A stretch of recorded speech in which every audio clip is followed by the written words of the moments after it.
মিত্ৰসকল, আজি প্ৰায় 2-3 মাহমানৰ মূৰত মই ইউটিউবত আৰু একবাৰ বহিছোঁ। ইউটিউবত আজি দীৰ্ঘদিন ধৰি ইউটিউবৰ পৰা মই দূৰত আছিলোঁ, কাৰণ মোৰ আধ্যাত্মিক ভিডিঅ'বিলাকৰ ভিউজ যথেষ্ট কম থকাৰ কাৰণে আৰু কমেণ্ট ছেকশ্যনত কমেণ্ট নাথাকাৰ কাৰণে আধ্যাত্মিক বিষয়ৰ ওপৰত ক'বৰ কাৰণে যি আত্মবল মনোবলৰ প্ৰয়োজন, সেই আত্মবল মনোবলৰ মোৰ অভাৱ হৈছিল। সেইকাৰণে দীৰ্ঘদিন ধৰি মই মৌনতাৰ মাজত আছিলোঁ। আজি পুনৰ ভগৱত ইচ্ছাত এটা বিশেষ বিষয়ৰ ওপৰত মোৰ নিজৰ জীৱনৰ ওপৰত দুআষাৰ ক'ব ইচ্ছা গ'ল। সেইকাৰণে মই আকৌ দুআষাৰ ক'ব বিচাৰিছোঁ। যদি আপোনালোকে শুনে, তেনেহ'লে নিজৰ জীৱনৰ মাৰ্গ নিৰ্দেশ লাভ কৰাত, নিজৰ অন্তৰাত্মাৰ পোহৰ লাভ কৰাত বা নিজৰ জীৱনৰ ভয়ানক সমস্যাবিলাকত, সংকটবিলাকত শুদ্ধ মাৰ্গ নিৰ্দেশ লাভ কৰাত হয়তো সহায় পাব পাৰে। কাৰণ মোৰ জীৱনৰ বাস্তৱ জীৱনৰ কাহিনী। আজিৰ পৰা 25-30 বছৰ আগতে যেতিয়া মই মোৰ জীৱন আৰু জীৱিকাক লৈ কিনে ভয়ংকৰ দ্বন্দ্বৰ মাজত আছিলোঁ, কাৰণ মোৰ পৰিয়াল, মোৰ আত্মীয় স্বজন, মোৰ যি স্কুল কলেজত মই যিটো পৰিমণ্ডলৰ মাজত ডাঙৰ হৈছোঁ, যিখন সমাজৰ মাজত ডাঙৰ হৈছোঁ, যি আত্মীয় স্বজন ওচৰ চুবুৰীয়াৰ মাজত ডাঙৰ হৈছোঁ, তেওঁলোকে কেৰিয়াৰ বুলি ক'লে বুজি পাইছিল কেৱল engineer, doctor, IAS, IPS। Career বুলি ক'লে তেওঁলোকে বুজি পাইছিল কেৱল ACS, APS। কেৰিয়াৰ বুলি ক'লে সেই সমাজখনে কেৱল বুজি পাইছিল ranger, DTO, drugs inspector, health officer, superintendent, ৰেংকৰ অফিচাৰ বা চেল টেক্স ছুপাৰিণ্টেণ্ডেণ্ট জাতীয়, এক্সাইজ ছুপাৰিণ্টেণ্ডেণ্ট জাতীয়, DTO জাতীয়, যিমান ডাঙৰ ডাঙৰ বৃহৎ যিবিলাক উচ্চতম পদবী আছে, সেইবিলাককে বুজি পাইছিল। কেৰিয়াৰ শব্দটোৰ দ্বাৰা সমাজে কেতিয়াও এজন শিক্ষক, এজন অধ্যাপক বা এজন সমাজসেৱী বা NGO বা যিকোনো ধৰণৰ কৃষিৰ লগত জড়িত ব্যক্তি বা বেপাৰ বাণিজ্যৰ লগত জড়িত ব্যক্তি বা অন্যান্য যিকোনো সমাজ সেৱা, ৰাষ্ট্ৰ সেৱাৰ লগত জড়িত ব্যক্তি বা আয়ুৰ্বেদৰ লগত, যোগৰ লগত জড়িত ব্যক্তি বা ইউটিউবাৰ ইত্যাদি ইত্যাদি ইত্যাদি 100 কোটি কেৰিয়াৰ, কোনো এইবিলাকৰ মানুহে নামেই শুনা নাছিল। সৰুৰ পৰা মা দেউতাৰ মুখত কেৱল কেৰিয়াৰ বুলি ক'লে এইটোৱে শুনিছিলোঁ যে ভাল কেৰিয়াৰ হ'ব লাগিলে হয় ইঞ্জিনিয়াৰ, নহয়তো ডাক্তৰ হ'ব লাগিব। তাৰপিছত ধীৰে ধীৰে আৰু এখন নতুন সমাজ পালোঁ। সেই সমাজখনে মোৰ ব্ৰেইনত সোমাই দিলে যে ভাল কেৰিয়াৰ হ'ব লাগিলে ইঞ্জিনিয়াৰ, ডাক্তৰ, আৰ্টছ পঢ়া ল'ৰাবিলাকতো হ'ব নোৱাৰে। গতিকে আৰ্টছ পঢ়া ল'ৰাবিলাকৰ কাৰণে IAS, IPS, IRS, Indian railway administrative service ইত্যাদি ইত্যাদি ইত্যাদি অসংখ্য সৰ্বভাৰতীয় ছাৰ্ভিচ আছে, য'ত ক্লাছ 1 গেজেটেড অফিচাৰ হ'ব পাৰি। চৰকাৰৰ পৰা অজস্ৰ ধন সম্পত্তি, টকা পইচা আৰু 2 নম্বৰী টকাৰ বিশালতম পৰ্বত। আৰু অসম ভিত্তিত APSCৰ যদি যিকোনো এটা ক্লাছ 1 বা ক্লাছ 2 এটা যদি চাকৰি ল'ব পাৰি গেজেটেড অফিচাৰত, ক্লাছ 1 হ'লে EAC হ'ব বা চাৰ্কুল অফিচাৰ হ'ব বা এক্সিকিউটিভ মেজিষ্ট্ৰেট হ'ব, আৰু ছেকেণ্ড গ্ৰেডত হ'লে DTO বা চেল টেক্স ছুপাৰিণ্টেণ্ডেণ্ট বা DTO বা এক্সাইজ ছুপাৰিণ্টেণ্ডেণ্ট বা ব্লক ডেভেলপমেণ্ট অফিচাৰ, এই জাতীয় ৰাজপত্ৰিত বিষয়া হ'ব। গতিকে মোৰ মা দেউতাৰ মুখেদিও সৰুৰ পৰা মই কেৰিয়াৰ বুলি ক'লে সেইটোৱে শুনিছিলোঁ দিন ৰাত। আত্মীয় স্বজনৰ মুখতো কেৰিয়াৰ বুলি ক'লে এইবিলাকে শুনিছিলোঁ। আৰু স্কুল কলেজত মোক যিসকলে শিক্ষা দিছিল তেওঁলোকৰ মুখতো কেৰিয়াৰ বুলি ক'লে মই এইবিলাকে শুনিছিলোঁ। ওচৰ চুবুৰীয়াৰ মুখতো এইবিলাকে শুনিছিলোঁ। আৰু মোৰ যিখিনি অভিভাৱক আছিল পিতৃতুল্য, মোৰ পেহাৰ পৰা, জেঠাৰ পৰা, জেঠীৰ পৰা, খুৰাৰ পৰা, মামাৰ পৰা, মামীৰ পৰা, সংসাৰখনত যিমান আছে সকলোৱে কেৰিয়াৰ বুলি ক'লে এইখিনিয়ে বুজাইছিল। হয় ক্লাছ 1 গেজেটেড অফিচাৰ হ'ব লাগিব, নহয়তো ক্লাছ 2 গেজেটেড অফিচাৰ হ'ব লাগিব, হয়তো সৰ্বভাৰতীয় UPSC পৰীক্ষাত পাছ কৰিব লাগিব, নহয়তো অসম ভিত্তিত APSC পৰীক্ষাত পাছ কৰিব লাগিব, নহয়তো ইঞ্জিনিয়াৰ, ডাক্তৰ হ'ব লাগিব। গতিকে এই ধৰণৰ কথাবিলাক সৰুৰ পৰা শুনি অহাৰ কাৰণে মই কেৰিয়াৰ নিৰ্বাচনৰ ক্ষেত্ৰত শুদ্ধ সিদ্ধান্ত মই ল'ব নোৱাৰিলোঁ। মই আৰ্টছৰ ল'ৰা আছিলোঁ, গতিকে আৰ্টছেই পঢ়িলোঁ এসময়ত। আৰু যিহেতু সময়ত যিমানে সময় আগবাঢ়ি গ'ল সিমানে মই বিভিন্ন ধৰণৰ পৰীক্ষা দিলোঁ, APSCৰো দিলোঁ অসংখ্যবাৰ, UPSCৰো দিলোঁ। আৰু সেই সময়ৰ সংসাৰখন আজিত কৰি আৰু ডেঞ্জাৰাছেই আছিল। এতিয়া যেনেকুৱা কৰি APSCৰ চাকৰি এটা ল'বৰ কাৰণে আজিৰ তাৰিখত যেনেকুৱা কৰি 30 লাখ, 35 লাখ, 40 লাখ, সেই সময়ত তাৰা দাস আছিল আমাৰ অধ্যক্ষ, আৰু সেই সময়ত প্ৰায় 7 লাখ, 8 লাখ টকা নহ'লে APSCৰ কোনো চাকৰি নাপায়। বা যিবিলাকে চেল টেক্স ইনস্পেক্টৰ বা এক্সাইজ ইনস্পেক্টৰ বা লেবাৰ ইনস্পেক্টৰ ৰেংকৰ চাকৰি বিচাৰে সেইবিলাকে অন্তত 5-6 লাখ টকাটো দিবই লাগিব আৰু ছুপাৰিটেণ্ডেণ্ট হ'ব লাগিলে অন্তত 8 লাখ 10 লাখ টকা দিব লাগিব গতিকে EAC বা চাৰ্কুল অফিচাৰ বা মেজিষ্ট্ৰেট হ'বৰ কাৰণেও মিনিমাম 3-4 লাখ টকাটো দিবই লাগিব য'ত যিমান ঘোষ য'ত যিমান 2 নম্বৰী টকা তাতে সিমানে বেছি কৰি পইচা সিমান দিব লাগিব গতিকে ছাত্ৰ জীৱনত মই যিহেতু বিভিন্ন ধৰণৰ অব্ৰহ্মচৰ্য অসংযম আদি বিভিন্ন ঘোৰ কদাচাৰত আক্ৰান্ত হোৱাৰ কাৰণে মইতো কেৰিয়াৰ জীৱনটো ধ্বংস হ'ল আগতে মই বিভিন্ন ইউটিউবত কৈছোঁৱে যে ছাত্ৰ জীৱনত মোৰ অসংযম অব্ৰহ্মচৰ্যৰ কাৰণে আৰু বিভিন্ন ধৰণৰ বিভৎসতম কুপ্ৰবৃত্তিৰ কাৰণে কুচিন্তনৰ কাৰণে কুবাসনাৰ কাৰণে কুবিচাৰৰ কাৰণে আৰু বহুত বিভৎসতম স্বভাৱৰ কাৰণে ছাত্ৰ জীৱনটো মোৰ একেবাৰে ধৰিচ্ছাত হৈ গৈছিল মেট্ৰিক পৰীক্ষাটো মই কথমপি পাছ কৰিছোঁ হায়াৰ ছেকেণ্ডাৰীটো কথমপি BA টো কথমপি বাকী মাষ্টাৰ ডিগ্ৰীৰ পৰা আদি কৰি যি যৎকিঞ্চিত শিক্ষা জগতৰ মোৰ কেৰিয়াৰ একেবাৰে নিকৃষ্টতম কেৰিয়াৰ গতিকে মেৰিটৰ বলতো মই কোনো ধৰণৰ সৰ্বভাৰতীয় পৰীক্ষাৰ কাৰণে সাজু হ'ব নোৱাৰিলোঁ আৰু এই অসম ভিত্তিত কিবা এটা মেৰিটৰ ভিত্তিত হোৱাটো মোৰ কাৰণে অলিক কথা আছিল আৰু টকা পইচা ধন দৌলত দি কিনে 7 লাখ 8 লাখ টকা দি কিনে APSC চাকৰি কৰাটো মোৰ কাৰণে সম্ভৱ হৈ নুঠিল কাৰণ নিজৰ ঘৰৰ মানুহৰ লগতো ভয়ানক সংঘৰ্ষ হ'ল বিশেষ কৰি মা দেউতাৰ লগতো ভয়ানক সংঘৰ্ষ হ'ল আত্মীয় স্বজনৰ সকলৰ লগতো মোৰ সংঘৰ্ষ হ'ল ইত্যাদি 100 কোটি কাৰণত ছাত্ৰ জীৱনটো এক প্ৰকাৰে ধূলিচ্ছাত হৈ গ'ল শেষত যাই কিনে চাকৰি বাকৰি বা আশা বাদ দিব লগা হ'ল শেষ পৰ্যন্ত জীৱনৰ এইবিলাক অনন্ত কোটি দুখ দুৰ্ভাগ্যৰ কাহিনী আছে তাৰপিছত ব্যৱসায় বাণিজ্যত যিহেতু সৰুৰ পৰা মোৰ মতি গতি ৰতি একো নাছিল আৰু ব্যৱসায় বাণিজ্যৰ যোগ্যতা যিখিনি কোৱালিটি থাকিব লাগে কোৱালিটিও যিহেতু এক বিন্দু এক ৰুটিও নাছিল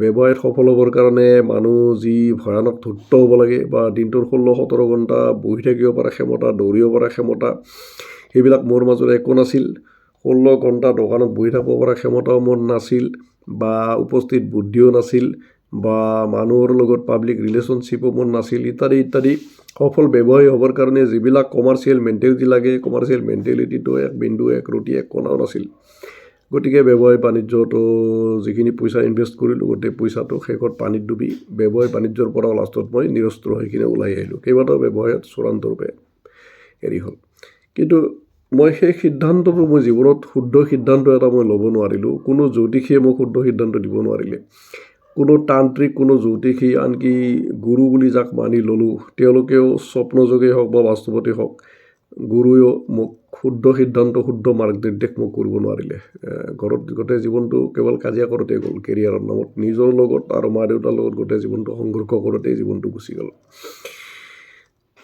এতিয়া মোৰ এটা কথা মনত পৰিছে আজিৰ পৰা 25-30 বছৰ আগতে যেতিয়া মই নিজৰ লগত আৰু মোৰ পৰিবাৰৰ লগত আৰু ঘৰৰ সকলোৰে লগত যেতিয়া ভয়ানক সংঘৰ্ষ কৰি প্ৰতিটো মুহূৰ্ত যেতিয়া ক্ষত বিক্ষত হৈ ভয়ংকৰ জ্বালা যন্ত্ৰণাৰ মাজত অশান্তি অন্তৰ্দাহৰ মাজত দহি মৰিছিলোঁ সেই সময়ত মই এবাৰ কাছাৰীঘাটৰ পিনে যাব লগা হ'ল DC কোৰ্টৰ ওচৰত কাছাৰীঘাটৰ ওচৰত অন্ধ বাবা বুলি এজন বাবা আছিল অন্ধ বাবাই মানুহৰ কি কৰিছিল হাত চাইছিল খুব ধুনীয়া কৰি মানুহজন আছিল তেওঁ বগা জগা স্বাস্থ্যৱান মানুহ চুলি কম আছিল তেওঁৰ চকুৰে তেওঁ দেখা নাপাইছিল তেওঁ কাৰো পৰা একো দাবী নকৰিছিল তেওঁ হাতখন এনেকুৱা কৰি টিপি চাই কিনে তেওঁ যি কৈছিল কথাবিলাক সাধাৰণতে ফুলিছিল তে কাছিত তেওঁক কোনোবাই কেতিয়াবা লগ পাইছিল কাছাৰীঘাটত কিছুমানে DC কোৰ্টত এনেধৰণৰ ঠাইবিলাকত তেওঁ ঘূৰি ফুৰিছিল তেওঁ আজি 25-30 বছৰ আগতে মই তেওঁক এবাৰেই লগ পাইছোঁ তাৰপিছত মই আৰু ইমান বছৰে তেওঁক মই আৰু লগ পোৱা নাই এতিয়া তেওঁ আছে না নাই এইটো কথা মই নাজানো তাৰপিছত তেওঁ মোৰ হাতখন টিপি চালে চাই ক'লে যে এইখন কোনো সাধাৰণ মানুহৰ হাত নহয়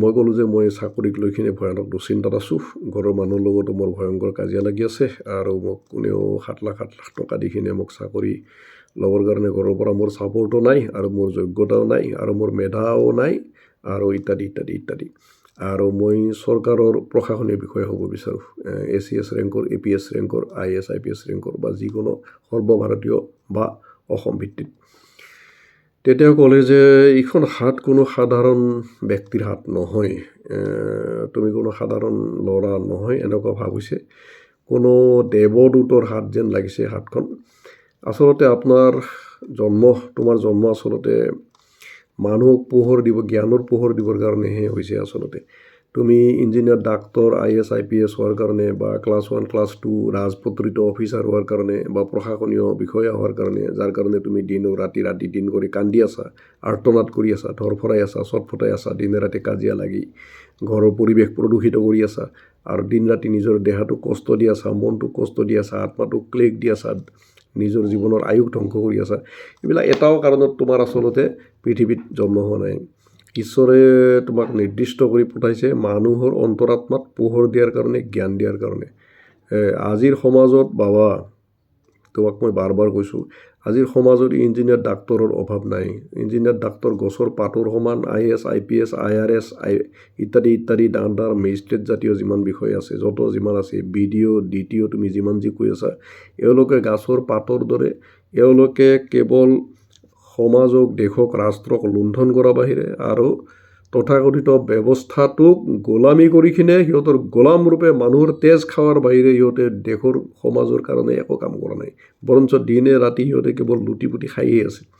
তোমাৰ জন্ম দেশক, সমাজক, ৰাষ্ট্ৰক লুটিপুটি খাৱাৰ কাৰণে নহয়, বা ৰাইজৰ কৰ কাটলেদি মোটা দৰমহা লোৱাৰ কাৰণে, ৰাইজৰ কৰ কাটলেদি 12টা মাহত 14টা এলাউন্স লোৱাৰ কাৰণে, ৰাইজৰ কৰ কাটলেদি দামী গাড়ীত ঘূৰি ফুৰাৰ কাৰণে, ৰাইজৰ কৰ কাটলেদি ৰাজপ্ৰসাদ তুল্য ঘৰত থকাৰ কাৰণে তোমাৰ পৃথিৱীত জন্ম হোৱা নাই। আজিৰ সময়খিনি খুব ভয়ংকৰ সময়। আজি অধিকাংশ মানুহ শুদ্ধ মাৰ্গদৰ্শনৰ অভাৱত য'তে ত'তে যেনেকৈ তেনেকৈ দৌৰিছে, লোভ লালসা স্বাৰ্থৰ মোহত সংসাৰ অন্ধ হৈছে, নাৰী অন্ধ হৈছে, পুৰুষ অন্ধ হৈছে, প্ৰকৃত শুদ্ধ মাৰ্গদৰ্শনৰ আজি সমাজত অভাৱ। গতিকে ভগৱানে এই সময়ত যি 4টা দিব্য আত্মা পৃথিৱীত পঠাইছে মানুহক শুদ্ধ মাৰ্গদৰ্শনৰ কাৰণে, তুমি তেনেকুৱা এটা দিব্য আত্মা বুলি তোমাৰ হাতৰ স্পৰ্শৰ পৰা মোৰ উপলব্ধি হৈছে। গতিকে তুমি শিক্ষকতা কৰা, বা তোমাৰ যদি যোগ্যতা আছে তুমি কোনোবা কলেজত অধ্যাপক হ'ব পাৰিবা, খুব ভাল অধ্যাপক হ'ব পাৰিবা। ইউনিভাৰ্চিটিতো তুমি ইচ্ছা কৰিলে অধ্যাপনা কৰিব পাৰিবা, আৰু অধ্যাপক হিচাপে তুমি যদি কৰা, তোমাৰ একদম তুমি অজৰমৰ হ'ব পাৰিবা। এই ক্ষেত্ৰত লক্ষ লক্ষ মানুহৰ হৃদয়ৰ অন্তৰাত্মাত তুমি পোহৰ দিব পাৰিবা তোমাৰ বক্তৃতাৰ দ্বাৰা, কথাৰ দ্বাৰা, আৰু তুমি ছাত্ৰ ছাত্ৰীবিলাকৰো তুমি হিয়াৰ মণি, নয়নৰ মণি হ'ব পাৰিবা। তো যি নহওক, সেইখিনি সময়ত এইবিলাক কথা মোৰ কাণত নোসোমাল, কাৰণ সেইখিনি সময়ত মোৰ মনত, মগজত আৰু শৰীৰৰ স্নায়ুবিলাকত, তেজৰ বিন্দুবিলাকত কেৱল প্ৰশাসনীয় বিষয়া হোৱাৰ বাসনা মোৰ সোমাই আছিল। যিকোনো প্ৰকাৰে মই এজন মেজিষ্ট্ৰেট হ'ব লাগে, ESC বা চাৰ্কুল অফিচাৰ বা ব্লক ডেভেলপমেণ্ট অফিচাৰ বা DTO বা টেক্স ছুপাৰিটেণ্ডেণ্ট বা চেল টেক্স ছুপাৰিটেণ্ডেণ্ট, অথবা 3rd গ্ৰেডৰ, অথবা কিবা এটা লেবাৰ ইনস্পেক্টৰ হওক বা টেক্স ইনস্পেক্টৰে হওক 3rd গ্ৰেডৰ, মুঠতে ৰাজপত্ৰিত বিষয়া বা প্ৰশাসনীয় বিষয়া যিকোনো প্ৰকাৰে মই হ'বই লাগে। 7 লাখ টকাই হওক, 8 লাখ টকা, যেনেকা নহওক কিয়। গতিকে সেই কথাবিলাক সেই সময়ত মোৰ মগজত নোসোমাল। কালক্ৰমে মোৰ জীৱনৰ পৰা যেতিয়া 40-45 বছৰ গুচি গ'ল, আৰু চাকৰি বাকৰি একো নোহোৱা কৰি হৃদয়ত অনন্ত কোটি দুখৰ যন্ত্ৰণা বেদনা লৈ কিনে মই সময়ত মা দেউতাৰ পৰা অকথ্য দুৰ্ব্যৱহাৰ পোৱাৰ কাৰণে নানান ধৰণৰ অশান্তি অন্তৰ্দা হৃদয়ত লৈ কিনে এজন 100% বেকাৰ হৈও লাষ্টত বিয়া বাৰু কৰাব লগা হ'ল। তাৰপিছত বিয়া বাৰুৰ পিছতো কৰ্মহীন হৈ কিনে বিয়া বাৰু কৰাৰ ফলস্বৰূপে যি জ্বালা যন্ত্ৰণা প্ৰাপ্য, যি অপমান প্ৰাপ্য, যি অপযশ প্ৰাপ্য, যি কলংক প্ৰাপ্য, যি ঘাত প্ৰতিঘাত প্ৰাপ্য মা দেউতাৰ পৰা, পৰিবাৰৰ পৰা, আৰু পৰিয়ালৰ পৰা, সমাজৰ পৰা, পৰিৱেশটোৰ পৰা, সেই 100%, 200% পৰ্যন্ত মোৰ জীৱনত প্ৰাপ্তি হৈছে। এই অনন্ত কৌটি দুখ বিভীষিকাপূৰ্ণ কাহিনী, অনন্ত কৌটি শোক তাপ জ্বালা যন্ত্ৰণাৰ চকুৰ পানীৰ কাহিনী, প্ৰায় 35-40 বছৰ চকু পানী অশ্ৰুৰ দ্বাৰা বানপানীত মই আচলতে জীয়াই আছিলোঁ। অশ্ৰু বানপানীত 40-45 বছৰ জীয়াই আছিলোঁ।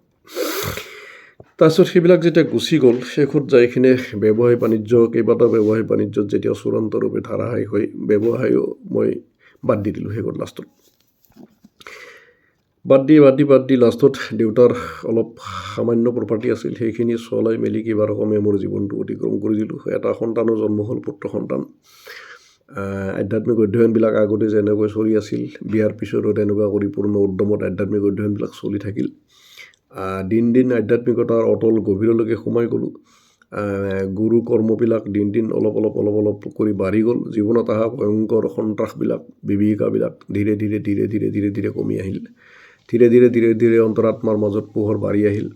অসংখ্য অগণিত মহাপুৰুষৰ অৱতাৰ পুৰুষৰ ৰচনাৱলী প্ৰবচন পাঠ কৰিলোঁ।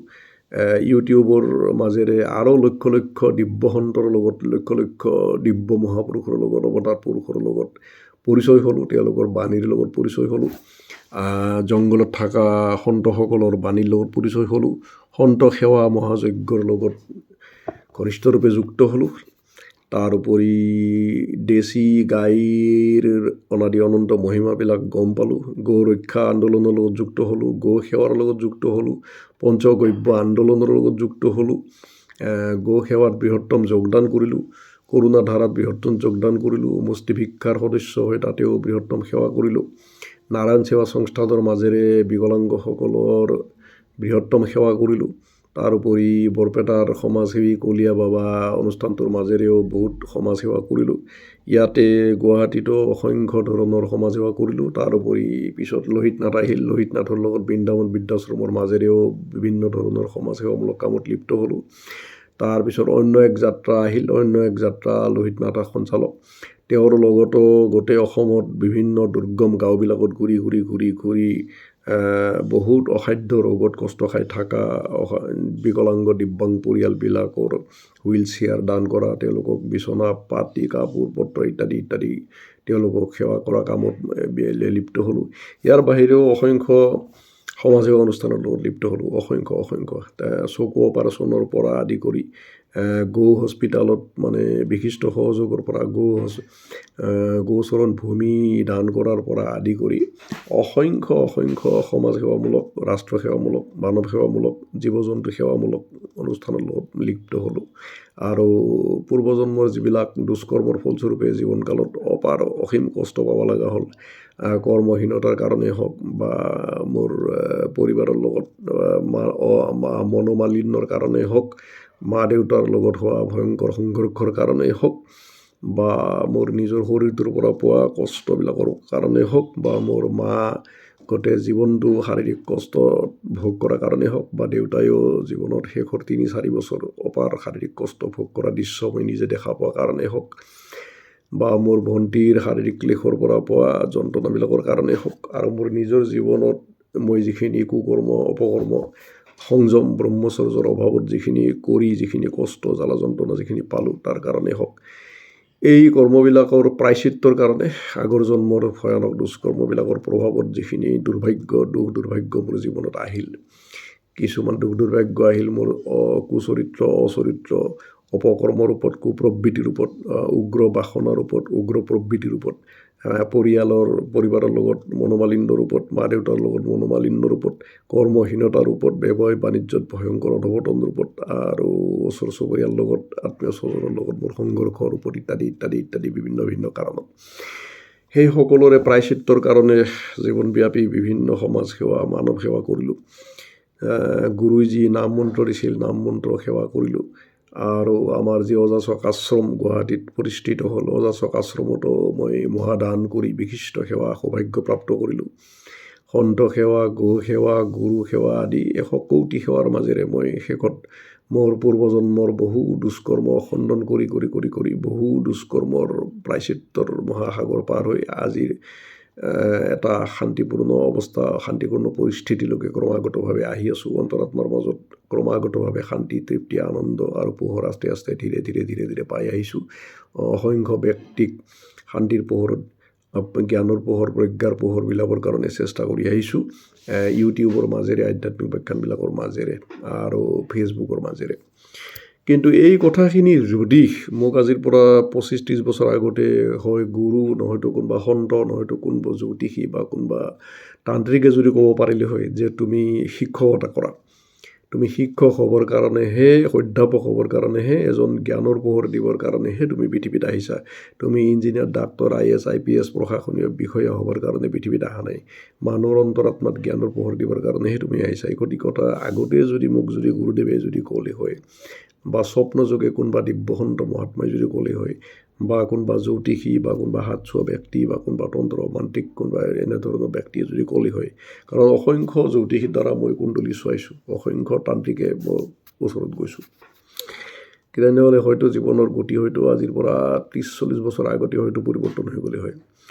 এতিয়া মই গম পাইছোঁ আজিৰ পৰা 5-6 মাহ আগতে মই এখন প্ৰাইভেট কলেজত জুনিয়ৰ কলেজত মই এজন জুনিয়ৰ কলেজৰ শিক্ষক ৰূপত বা জুনিয়ৰ কলেজৰ এজন অধ্যাপক ৰূপত মই এটা অবৈতনিক সেৱা মোৰ মা দেউতাৰ নামত কৰি আছোঁ, 5 পইচাও মই লোৱা নাই। তে ছাত্ৰ ছাত্ৰীসকলে এজন অধ্যাপক ৰূপত মোক যিখিনি সন্মান দিছে বা মোৰ সহকৰ্মীসকলে মোক যিখিনি সন্মান দিছে বা এজন ভাল কণ্ঠশিল্পী হিচাপেও মই ছাত্ৰ ছাত্ৰীসকলৰ পৰা যিখিনি প্ৰেম পাইছোঁ, তাৰ পৰা মই এটা কথা বুজি পাইছোঁ যে বা ইউটিউবাৰ হিচাপে যিখিনি সন্মান মোক মোৰ বন্ধু বান্ধৱসকলে মোক দিলে, তাৰ পৰা মই বুজি পাইছোঁ যে মোৰ জন্মান্তৰৰ যিটো সংস্কাৰ আছিল, জন্মসিদ্ধ যিটো চৰিত্ৰ আছিল, সেইটো আছিল এজন ভাল শিক্ষক হোৱা, ভাল অধ্যাপক হোৱা, মানুহৰ অন্তৰাত্মাত জ্ঞানৰ পোহৰ বিলোৱা। তাৰ কাৰণেহে মই পৃথিৱীত আহিছিলোঁ। কিন্তু মোক ভ্ৰান্ত ধাৰণা কিছুমান মগজুত সোমাই দিয়াৰ কাৰণে মোৰ পৰিৱেশটোই, মোৰ স্কুল কলেজৰ শিক্ষক শিক্ষয়িত্ৰীবিলাকে, মোৰ মা দেউতা, আত্মীয় স্বজন সকলোৱে যে ভাল কেৰিয়াৰ মানে ইঞ্জিনিয়াৰ ডাক্তৰ, ভাল কেৰিয়াৰ মানে ACS, ভাল কেৰিয়াৰ মানে DSP, ভাল কেৰিয়াৰ মানে SP, ভাল কেৰিয়াৰ মানে BDO, ভাল কেৰিয়াৰ মানে DTO, ভাল কেৰিয়াৰ মানে ranger, DTO, drugs inspector, health officer, superintendent, ভাল কেৰিয়াৰ মানে IAS, IPS, IRS, IRAS আদি ডাঙৰ ডাঙৰ উচ্চপদস্থ বিষয়া। এই ধৰণৰ ভ্ৰান্ত ধাৰণাবিলাক যদি সোমাই নিদিলে হয়, তেনেহ'লে মই হয়তো শিক্ষকতাৰ লাইনটোৱে মই লৈ এজন উৎকৃষ্ট অধ্যাপক বা ইউনিভাৰ্চিটি পৰ্যন্ত মই গৱেষণা কৰি লক্ষ লক্ষ ছাত্ৰ ছাত্ৰীৰ হৃদয়ত অন্তৰাত্মাত সঁচাই পোহৰ দিব পাৰিলোঁ হয়। কাৰণ এতিয়া ইউটিউবৰ মাজেৰে যিখিনি কৰি আছোঁ, সেইখিনিত যিসকলে চিনি পাইছে, বুজি পাইছে, উপলব্ধি কৰিছে, তেওঁলোকে উচ্চ প্ৰশংসা কৰিছে। আৰু যিসকলে গম পোৱা নাই, তেওঁলোকেতো মোৰ চেনেলত কেতিয়াও নাহে আৰু আহিলেও লগে লগে আনছাবস্ক্ৰাইব কৰি দিয়ে। কিবা কাৰণত ছাবস্ক্ৰাইব কৰিলেও পিছদিনাই আনছাবস্ক্ৰাইব কৰি দিয়ে। আৰু ইউটিউবত খুব বেছি 100 বা 150ৰ ওপৰত মোৰ ভিউজো নাহে কোনোদিন। গতিকে যিসকলে বুজি পাইছে, বুজি পোৱাবিলাকে বুজি পাই গৈছে আচলতে যে ভগৱানে কি উদ্দেশ্যত পৃথিৱীত মোক পঠাইছে। আৰু এজন শিক্ষক হিচাপে হওক বা জুনিয়ৰ কলেজৰ অধ্যাপক হিচাপে হওক, মই ভাবাত কৰি বহুত বেছি সফল যেতিয়া হ'লোঁ, বিৰাট যেতিয়া ভাল পালে, বক্তা হিচাপে, ইউটিউবাৰ হিচাপেও মোক বহুতে বিৰাট ভাল পালে আৰু বক্তা হিচাপেও ভাল পালে। এজন তোৰৰ গায়ক হিচাপেও মোক কলেজত ভাল পাইছে আৰু ইউটিউবতো মই যিখিনি গান গাইছোঁ সেইখিনিত মোক খুব ভাল পাইছে। গতিকে তাৰ পৰা মই বুজি পালোঁ যে মোক ভগৱানে আচলতে পৃথিৱীত পঠাইছিল বক্তা হিচাপে, অধ্যাপক হিচাপে, শিক্ষক হিচাপে, মানুহৰ অন্তৰাত্মাত জ্ঞানৰ পোহৰ দিবৰ কাৰণে পঠাইছিল। গতিকে জীৱনৰ পৰা 50-55 বছৰ ইতিমধ্যে ধ্বংস হৈ গ'ল আৰু যিখিনি সময় গুচি গ'ল, সেইখিনি সময় মই ফিৰাই নাপাম। বাকী যিখিনি বছৰ বিধিৰ বিধানত, প্ৰাৰব্ধৰ বিধানত, ভাগ্যৰ বিধানত আৰু ৰাইজৰ আশীৰ্বাদত যিখিনি সময় থাকিম, সেইখিনি সময় যাতে এজন ভাল বক্তা হিচাপে মই যাতে আপোনালোকক যাতে জ্ঞানৰ পোহৰ, প্ৰজ্ঞাৰ পোহৰ যাতে বিতৰণ কৰি যাব পাৰোঁ, এজন ভাল অধ্যাপক হিচাপে যাতে দিন মই যাতে আকাশ স্পৰ্শ কৰিব পাৰোঁ আৰু যেতিয়ালৈকে শাৰীৰিক সামৰ্থ্য থাকে, তেতিয়ালৈকে মই যাতে এজন শিক্ষক অধ্যাপক হৈ কিনে লক্ষ লক্ষ ছাত্ৰ ছাত্ৰীৰ হৃদয়ত যাতে পোহৰ বিতৰণ কৰিব পাৰোঁ। ইউটিউবাৰ হিচাপেও যাতে মই সত্য সনাতন ধৰ্ম, দৰ্শন, আধ্যাত্মিকতাৰ বাণী, পঞ্চগব্যৰ মহিমা, যোগৰ মহিমা, আয়ুৰ্বেদ মহিমা, গুৰুকুলাশ্ৰমৰ মহিমা, গাঁও সভ্যতাৰ মহিমা, দেশী গাই ৰক্ষাৰ মহিমা ইত্যাদি ইত্যাদি, বেদ উপনিষদৰ মহিমা, গীতা ভাগৱতৰ মহিমা, যোগ, তন্ত্ৰ, পুৰাণ, ৰামায়ণ, মহাভাৰত আদিৰ মহিমা, ভাৰতীয় সভ্যতা সংস্কৃতিৰ মহিমা, এই গোটেইখিনি সত্য সনাতন ধৰ্মৰ যিখিনি আচল বস্তু, সেইখিনি অসাম্প্ৰদায়িকভাৱে আৰু নিৰপেক্ষভাৱে, কোনো সম্প্ৰদায়ৰ প্ৰতি পক্ষপাতিত্ব নকৰাকৈ নিৰপেক্ষভাৱে এইখিনি কথা মই যাতে প্ৰচাৰ কৰি যাব পাৰোঁ, আপোনাৰ ওচৰত আশীৰ্বাদ ভিক্ষা কৰিছোঁ। আপোনালোকৰ ওচৰত ভাল পালে ভিডিঅ'টো শ্বেয়াৰ কৰি দিব, লাইক কৰি কমেণ্টছ কৰি দিব। ধন্যবাদ।